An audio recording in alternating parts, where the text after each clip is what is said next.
You know what's so interesting about this episode is that this actually reached the end of volume 30 of Shaman King.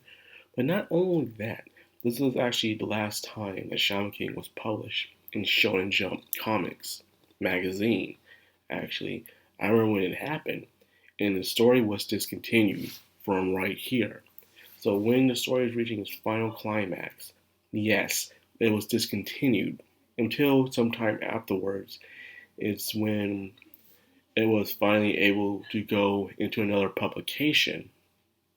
The thing about Shaman King and his mangaka is that it jumps through a lot of publications.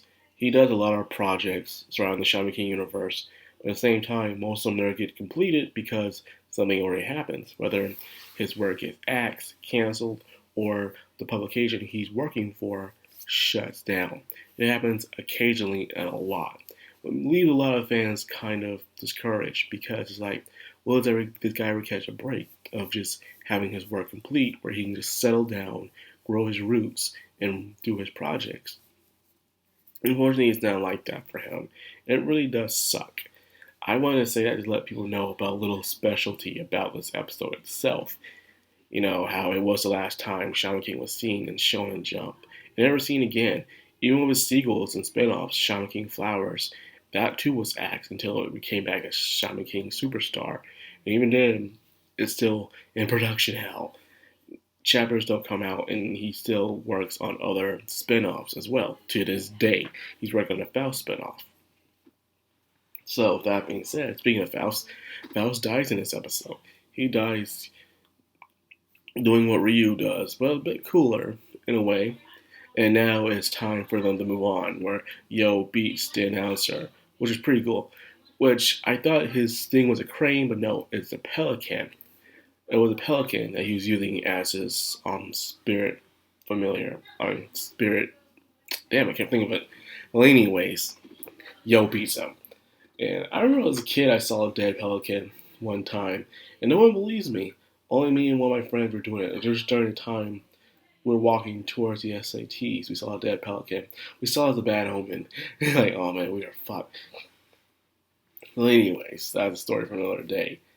Now, with this episode, after defeating that, it seems that we have still yet to really dive into Horo's past. We know everyone's past. You know, Ren's past, Chuckle's past, Lyser's past, Yo's past. We know how they feel and what they see through their own perspectives. But we know nothing about Horo himself. You know, what did he go through? What makes him such an actual powerful adversary to the point where everyone sees him as this actual monster, as his threats?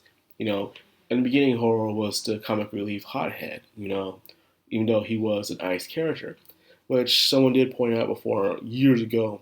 Like, is it weird how Horo is the hothead, even though he uses the power of ice? That's usually the power of ice in most anime like video games. The person who uses ice is usually the cold and collective one. The one that's very heartless, and they're really quick to strike towards the heart of their opponent. So it's weird for Horo to have that kind of power, but it doesn't fit his personality. Maybe he wanted to, you know, break the cliche. In a way he did. In a way he did. He did it differently. They were saying even in previous episodes how Horo, the hotheadedness, is just a front. You know, it's just a front. It's not really who he truly is as a character, which is very interesting. So actually, Toro actually probably is a cold and calculating person who probably thinks down on himself in some ways, which we're about to find out next episode, which I'm looking forward to, is seeing that of Horo and some of his secrets being revealed of who he really is. Now, to show how powerful Lord Hao is about to become, the release, think about it, the Spirit of Fire, this entire time, people believe the Spirit of Fire was going to be, you know, one of the final bosses of the series. You know, how powerful it is. We've seen the scale of Lord House taking the Spirit of Fire as the strongest of all the spirits so far within the Shaman King series, showing how unbeatable, how fearsome, intimidating this creature is. and saying, how are we going to beat something like that? But, and now imagine all that, and just toss him aside. Toss the spirit of fire aside, saying, I don't need you no more. Think about that. Think about how powerful Lord Howe has become. The point he just tossed the spirit of fire aside. He don't need it no more. He said, hey, you guys can have this now. Good luck. Because he acquired the Spirit King. Well, he's acquiring the Spirit King. And because of that, he will become the new Shaman King. Time is really running out. And besides the other side content that's going on, especially when it comes to the two siblings, Red Zerg and his little sister, turns out not only the father was also involved with this golem possessing the daughter, but the person who was possessing the golem itself was the mother. So that was very interesting. So a lot of the children were being really used because his parents' own selfish ambitions, so that's what happened to the mother. The mother's spirit was put into the golem, which makes sense. This is a Shaman King fight, and you use a spirit medium in order to fight your opponent. So it makes sense of where the spirit medium is when it comes to these two kids. It was within the golem. The spirit was the mother, and the father was possessing the daughter. So these poor kids were being manipulated by their own parents' ambitions and also their lust for revenge against Chocolove. I guess that was more of Red Zerg's lust for revenge that might happen. But either way, it kind of sucked. They both died, but they're over that. But the fact that Lord Howe ate the sister, was quite terrifying when I first read it back in the day. And even now, it was probably, well, this guy's merciless.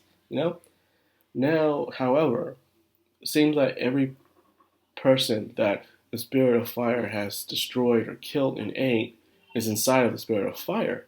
So that must mean once when they get control of the spirit of fire, they can release the souls that are trapped inside of it, and they can do something about that. So not all hope is lost. Lord Howe sent the spirit of fire over there to provoke Howe and the team to get angry and to rush over and to fight him unprepared. But no, they saw it a different way. Like, hey, we can use the spirit of fire to bring some of our allies and other people who are trapped inside of here. This is a good opportunity. So now they're moving on ahead with a different kind of outlook on this situation, which is good. It's good that they didn't rush into it being provoked by Lord Howe taking the bait, but instead they saw it in a different kind of light, which is nice to see. Now, this is episode 49. Man, we got 3 episodes left, man.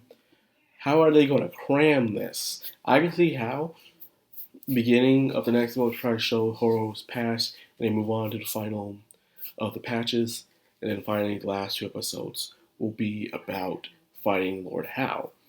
That's probably going to be like.